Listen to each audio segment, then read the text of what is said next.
Podcast Report episode 37. What kind of podcast are you making? Show notes, links, conversation, and more at thepodcastreport.com/37. It's the Podcast Report with Paul Colligan. And here's Paul. The big idea is this: there's simply nothing sadder than a podcast pretending to be something that it isn't. Welcome to the Podcast Report. My name is Paul Colligan. I'm a 7-time best-selling author. The new book, How to Podcast, was #1 this month at Amazon. We're thrilled by it. But it's not just books, it's podcasting. I've been in podcasting since day one. I've loved it, loved the audience, loved podcasts, loved the industry. Two audiences for the show: the podcaster. Those of you who are podcasters who listen, thank you. I'm glad I've helped you in the ways you've told me I have. And then there are those of you thinking about getting into podcasting who want to go deeper here.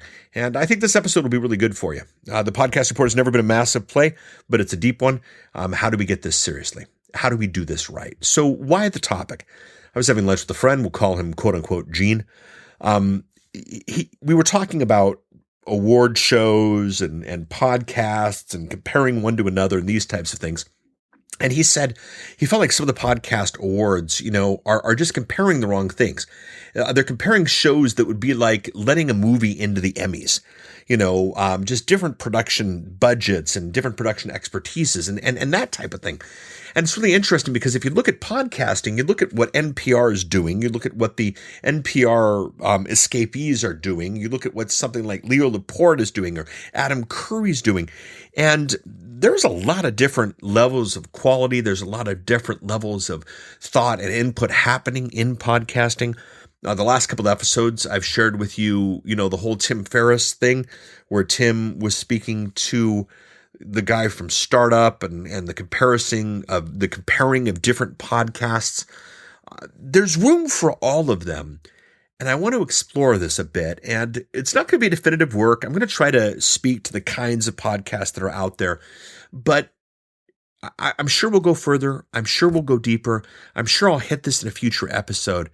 But I want to hear what you think. So this is not going to be the definitive list. Don't call this definitive list. Don't send in hate mail because I didn't add the type of podcast. But I got 4 types of podcasts that I think are really, really interesting. And it's not interview show versus something else. It's kind of how they're made. And the first kind of podcast is live to tape. It's essentially what I'm doing here. I'm speaking into the microphone. I'm recording this. This is going to go to the editor. The editor is going to add the front and back, take out the hums, all that good stuff. I'm going live to tape. This could be just like I was doing a radio show if I wanted to. There are apps like BossJock. There are software services like Spreaker. There are people who make live to tape very, very doable. Adam Curry, I still remember at Gnomedex way back when he did, I want to say it was episode 200 of his report, the daily source code. Now, my goodness, going back to the old days. But the fact of the matter was I'm live to tape. And the great thing about live to tape, obviously, is it doesn't take a lot of time. And we'll go into this a little bit here, but live to tape is one. Then you got live plus some production. And I think of shows like the podcast, Ask the Podcast Coach by David Jackson over at the School of Podcasting. His Ask the Podcast show, mostly live, a little bit of production, but gets the thing out the door pretty quickly. Then there are what I want to call assembled shows. And we're going to go back to Dave Jackson for this one. The School of Podcasting is an assembled show. He might do the interview on Tuesday. He might, get a voicemail from somebody else on a Wednesday. He'll take all this stuff, he'll put it together, and he'll assemble the show. It's not a moment in time. It's not a live to tape, even with just a little bit of production. It's several moments in time. That's another option as well. And then, of course, you have the super produced shows. You have Startup now. You have Serial. And you have some of the people who can spend a year putting a show together, and God bless them. But it's not what I am able to do. It's not what I think a lot of you are able to do. Now, why does this matter? Is this just so that I can produce an infographic for the different types of podcasting? No. Part of the formula in monetization, part of what you look at in monetization, which is a big topic for you all, listening to this is my audience, you, the podcast reportees, if you will. You are truly interested in how do we monetize? Well, part of the monetization formula is the fact, how much time does this take? If it takes me 5 minutes to make $20, that's great. If it takes me 5 hours to make $20, we got a problem. If it takes me 5 weeks to get $20, we got a real big problem. And so the formula for monetization is we got to figure out how much time this takes. And live to tape doesn't take a lot of time. Super produced takes a lot of time. And people forget this part. This does damage. And the funny thing is, and I've shared this the last couple of weeks, not everybody wants super produced. I was talking to somebody who said, Paul, I really appreciate this show because it's just you with your thoughts in and out very, very quickly. And I appreciate that. Not everybody wants super produced. Not everybody wants all the things edited out. Some people want just honesty, raw honesty. And maybe if a show's taking you 5 hours, what if there's a format to do it in 1 hour? How does that change? Does that fix monetization? What does that do? Well, Paul, what about quality? Are you just saying make crap? No, I'm not saying make crap. I'm just saying that content is more important than sound. And content is more important than format. And content and your audience and that connection is much more valuable than anything else. It's kind of what I've been trying to say with the show. It's kind of what I've been trying to do with the show.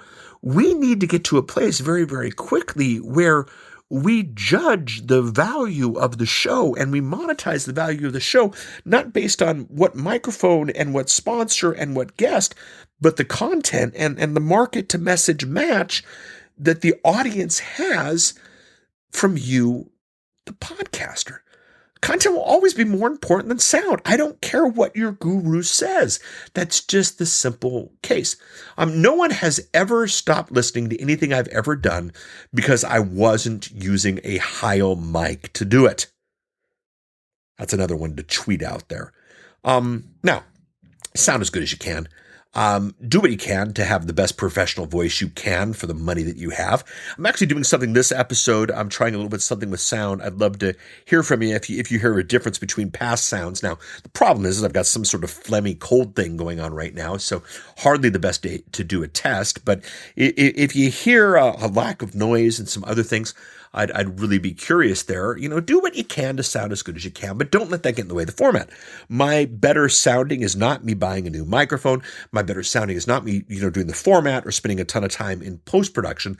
My trying to sound better this episode comes from me doing what I can within the confines of what it is that I've got. When it comes back to quality again, if a sponsor is judging you by your audio and not your audience, find a better sponsor or a better model. The connection in podcasting, and we've been chatting about this over the last couple of weeks, it's not how many downloads we get so that I can shove another GoDaddy ad down your throat. It's what type of content you produce for an audience who wants to hear it and an audience who wants to be part of it. So there we go. What I'm doing, I spend an hour a week on this show max. I do my outline, I do my mind map, and I record. I hit the record button. Usually if I do something funky in the first 3-4 minutes of the show, I'll stop, I'll go back. But after that, I go live. During the middle of this, here I am talking about a cold. I hit the cough button for a second there, and there's going to be a bit of a pause. But you know what? I'm not going to have the editor go in and do it because it's just not necessary. You're getting the content that you need, and if it is necessary, somebody give me in the notes. If you've been thinking about leaving the show, but because I left a half a second of blank cough space, let me know. But gosh darn it, I'm pretty sure I know the answer to this one. I spend about an hour a week on this show, which frees me up to do other things. If I want to do this show as a hobby, an hour a week hobby is fine. If I want to do this show, any other topic, an hour a week is fine. If this show was taking me 10 hours a week, I don't think the revenue would be worth it. If this show was taking me 40 hours a week, I definitely know the revenue wouldn't be worth it. So I have developed a show format. And this goes back to the whole question of what kind of show are you making?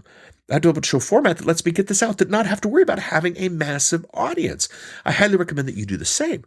Now, I'm doing other things. I don't just produce the podcast report. I know that comes as a surprise to most of you. I've got my consulting work, my clients. I've got the book that I mentioned earlier at the beginning of this. I've got a new thing I've launched called Legal Podcast Music. Definitely take a look at that. There's going to be some very, very cool announcements to Legal Podcast Music. I've got some more podcasts coming, and I can do that because I only spend an hour a week on this show. What if your show took 5 hours a week and you're burning out? Could you move it to an hour a week?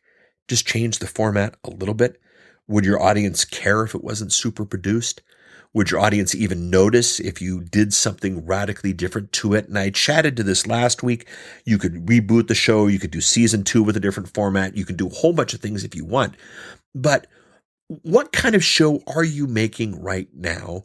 Are you happy with the show that you are making right now? What kind of show should you be making right now? You answer those questions, and you might find yourself at a better place pretty quickly. That's it. That's what I got for you this week. We are all over social. thepodcastreport.com/Twitter/Facebook/Google+. It's all there. Go ahead and follow, link, like, that kind of stuff. We'd love to have you there. If you want to comment at the blog, you can head out to thepodcastreport.com/37. We're running that. If you want to get the transcript from today's episode and the mind map that I created for this, go ahead and text hashtag EP37 as in episode 37 to 503-897-1290. Links at thepodcastreport.com/37.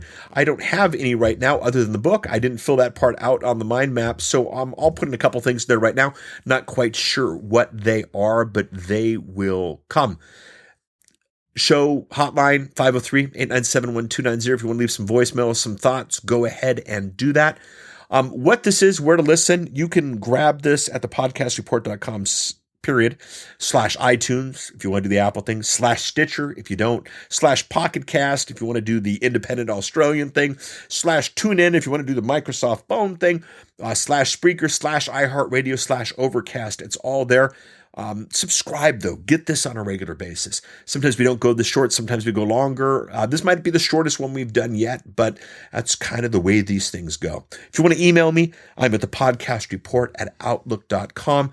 If you want to review, I'd love it. If you want to pick up the book, a link is in the show notes. That's it. Let you go. Talk to you next week. Bye.